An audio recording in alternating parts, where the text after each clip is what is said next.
Assalamualaikum, apa kabar teman-teman semua? Semoga sehat selalu ya. Nah, pada video kali ini teman-teman ya, gue mau jawab nih. Ada bukan pertanyaan sih ya. Jadi ini lebih ke motivasi atau mungkin pengalaman gue pribadi ya. Gue mau berbagi pengalaman ya. Ada yang komentar di tentang pasang infus gagal terus ya. Nah, ini ada yang komentar gini. Infus pertama berhasil kak, ya kan? Infus kedua dan seterusnya gagal terus sampai down banget. Ya, ya jadi teman-teman ini balik lagi ya sebenarnya ya kalau teman-teman lihat di video gue mungkin video gue yang dulu-dulu itu tentang infus itu lancar-lancar aja, sekali tusuk masuk, sekali tusuk masuk. Intinya gue selalu bilang bisa karena terbiasa teman-teman. Buat kita kalau yang udah nggak kerja di rumah sakit atau nggak buat teman-teman yang belum kerja di rumah sakit yang infusnya masih jarang, misal nginfus seminggu cuman 3 kali nginfus, seminggu cuman 5 kali nginfus ya, atau enggak sehari cuman sekali ya, bahkan seminggu cuman sekali gitu kan. Itu mungkin masih perlu banyak pengalaman lagi teman-teman untuk belajar nginfus ya. Kenapa gue dulu bisa nginfus ya, gue akuin gue dulu sampai bisa ngerasain ya vena tuh apa namanya, wah ini walaupun gak kelihatan ya, vena itu kalau dipegang tuh berasa teman-teman, seperti itu. Pas gue tusuk ya enak-enak aja, tapi awal-awalnya gue juga gagal terus teman-teman ya. Ini mending ya kan kalau di komentar tadi awalnya gagal, kedua ketiga awalnya berhasil, kedua ketiga terus gagal terus ya. Kalau gue dulu awalnya gagal mulu malah ya kan, ya mentok ke tulang lah, maksudnya seret gitu kan ya. Kan setiap orang itu beda-beda ya teman-teman ya, venanya tuh ada yang nongol, ada yang enak ya kan, pas ditusuk ada yang elastis, ada yang pas ditusuk alot walaupun di luar tuh kelihatan gede banget ya kan. Kan kita kan ngerasanya bego banget sih gue, vena segede gitu kok gagal gitu kan. Cuman teman-teman ya, gue pernah bikin video 10 penyebab infus gagal ya, teman-teman bisa belajar dari situ ya. Ada apa aja ya, intinya semangat terus ya. Jadi kalau nginfus memang harus bener-bener dirasain ya teman-teman ya, harus hati-hati gitu pokoknya.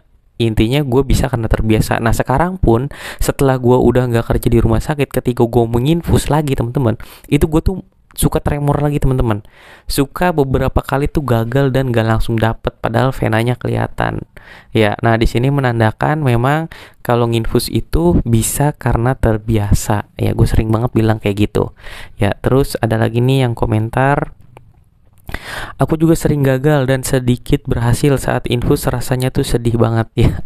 Pasti sedih ya, namanya di sini kalau ada yang orang awam nonton ya, kita di tenaga kesehatan maunya tuh 1 kali kerja ya, sekali nginfus dapat. Jadi bukan bukan intinya bukan buat coba-coba nginfus, itu kita tuh juga udah belajar ya. Gua yakin seluruh tenaga kesehatan yang melakukan infus pasti udah ngerasain di infus duluan. Karena apa ya, ini buat orang-orang awam ya, karena biasanya sebelum kita praktek ya waktu sekolah itu ya, kita biasanya yang namanya infus kita juga udah ngerasain gimana sakitnya di infus.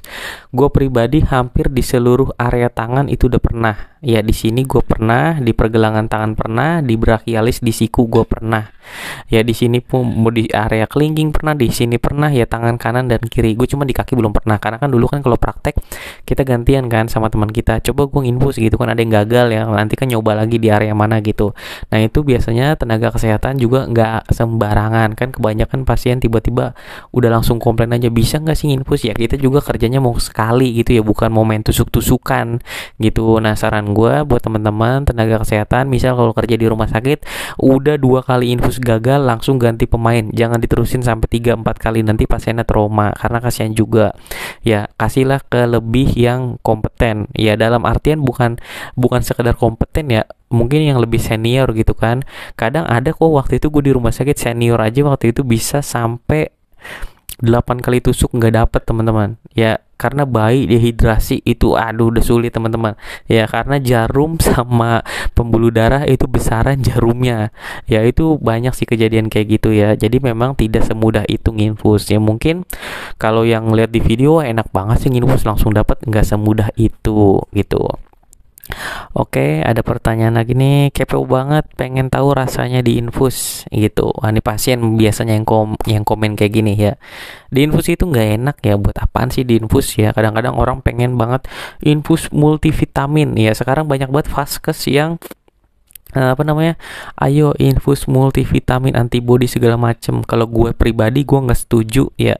Gue bukan orang yang sedikit-sedikit pengennya diinfus, sedikit-sedikit pengen diinfus. Kalau lu semakin tahu, infus itu sebenarnya isinya cairan infus itu ada banyak macamnya ya, ada banyak jenisnya.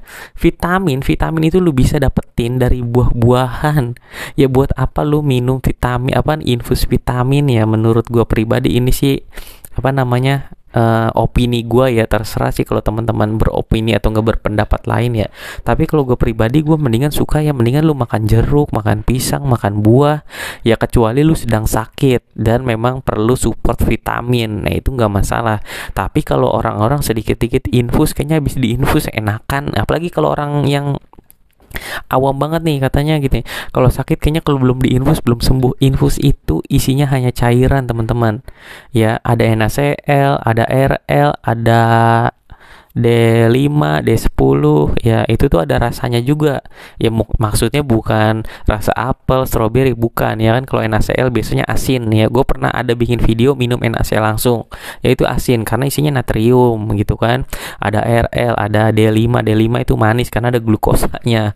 Intinya gitu, intinya cairan infus itu hanya untuk mengganti cairan tubuh yang hilang sebenarnya, khususnya untuk pasien-pasien dehidrasi atau enggak mengalami masalah apa namanya, hasil lab yang kurang baik misalnya gitu.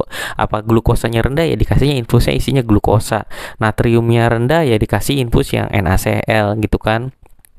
Intinya sih seperti itu teman-teman ya. Buat teman-teman yang baru belajar infus, semangat terus ya, lebih hati-hati dalam infus ya. Tindakan teman-teman harus ngerasain pasien yang sakitnya ditusuk ya. Terus juga jangan asal sembarangan, karena apa ya, karena memang yang kita tusuk itu manusia ya, bukan alat gitu kan. Kalau barang mungkin, kalau mekanik di bengkel-bengkel mungkin, kalau alat rusak ya bisa beli lagi. Tapi kalau ini kita berhadapan langsung dengan manusia ya, kita harusnya hati-hati karena manusia bisa ngomel teman-teman. Kalau dia ngomel, kita biasanya pasti bisa down gitu. Oke ya, intinya sih pesan gue semangat terus buat teman-teman semua ya. Belajarnya boleh pakai tangan ya, apa namanya, tangan sendiri diikat pakai tourniquet, terus rasain raba venanya tuh arahnya kemana ya. Jadi jangan ngelihat wah nih uratnya kelihatan nih warna biru atau enggak hijau, kayaknya enak nih untuk diinfus ya, belum tentu. Kelihatan di luar belum tentu besar juga di dalam gitu teman-teman. Sekian videonya kali ini dari gua, sampai ketemu lagi di video selanjutnya. Wassalamualaikum warahmatullahi wabarakatuh.